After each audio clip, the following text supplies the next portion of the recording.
president that seems to be pursuing a personal vendetta against specific current and past state officers in the pretext of pursuing extrajudicial executions. 7. One of William Ruto's grudge against George Kinoti and the DCI started way before the elections. Ruto appears to believe that the coming of the UDI regime is a perfect mandate for him to punish the officers he long had a grudge against. We are here to say no. We oppose that attempt to sacrifice state officers who, in the line of duty, may have rubbed politicians the wrong way and who are now being selectively punished for having done their job. Ruto seems to be looking for some Indians whom he lost in the middle of the August elections. Those Indians were human beings. They deserve to live, and we continue to pray for their families and hope that they will be found alive and that justice shall be done in their case. But we believe the Indians are not the first to disappear, and they will most certainly not be the last if the past is anything to go by.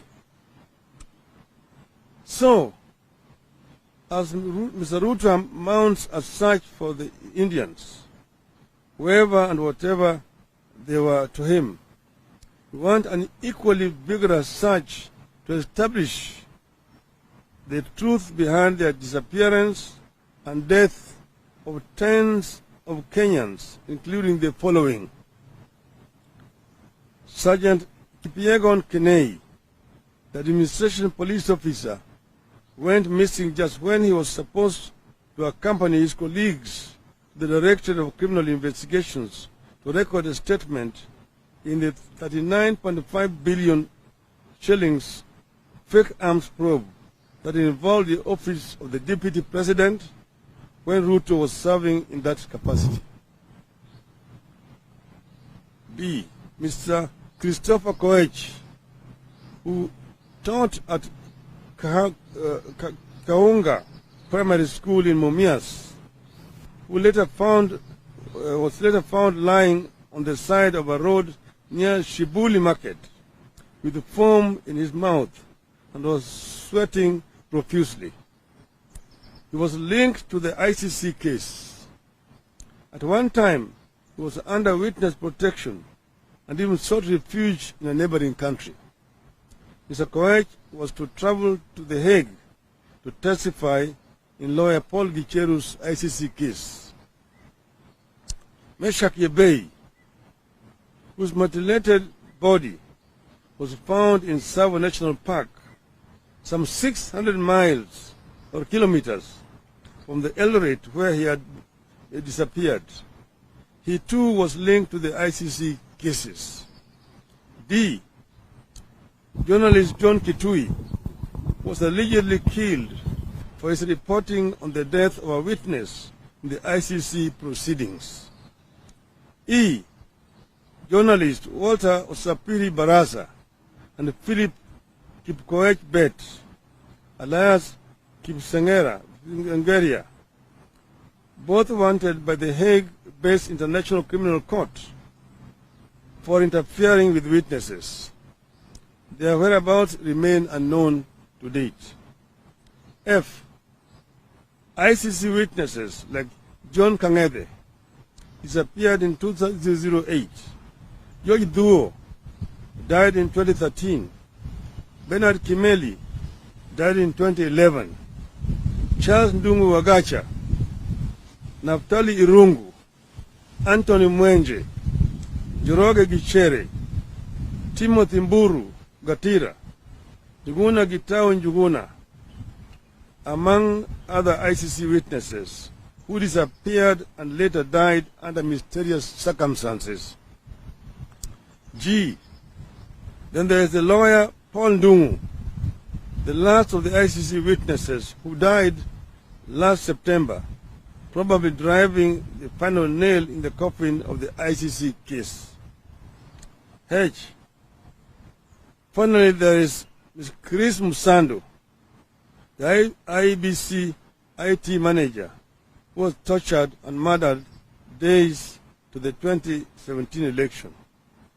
I cannot finish without mentioning my late friend, Jacob Juma, who was found shot dead in Ngong Highway, and whose to date his death has not been properly concluded.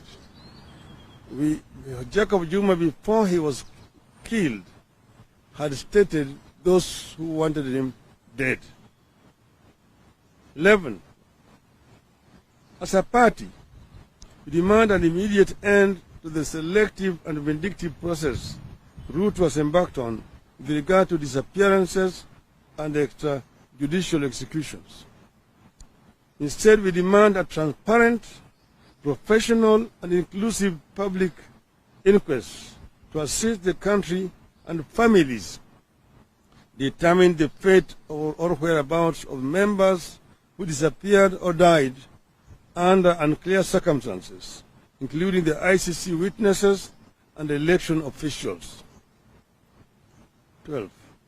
Finally, the issue of raising of taxes. Despite the campaigns, both Azimio and Kenya Kwanza made promises to Kenyans. During the campaigns, both Azimio and Kenya Kwanza made promises to Kenyans. On our part, we made it clear that we would realize the promises we made without increasing tax burden on Kenyans.